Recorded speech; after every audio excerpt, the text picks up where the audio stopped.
The practice of female genital mutilations continued to be recurrent in African communities despite the campaigns, fights, and laws to ban it.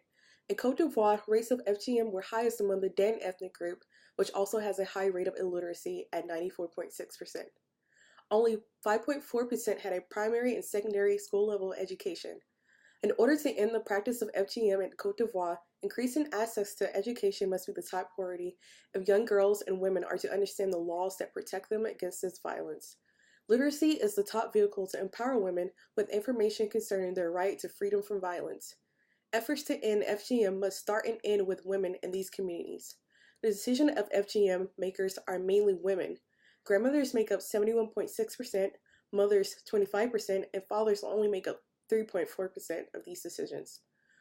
Women having a past history of FGM play the key role in the occurrence of FGM in their daughters. In a society where there is little economic viability for women outside of marriage, ensuring that a daughter undergoes genital mutilation as a child or teenager is seen as a loving act to make certain of her marriageability. Economic empowerment of women must also be a top priority in order to end FGM by decreasing reliance upon men and increasing women's agency within their communities. International aid should be focused on opportunities to end economic gender inequality, such as giving out microcredit loans that gives women the opportunity to own their own land, especially those in rural areas where FGM is more prevalent. Medical professionals associations, and individuals must also be involved in campaigns to end FGM if they are to be effective.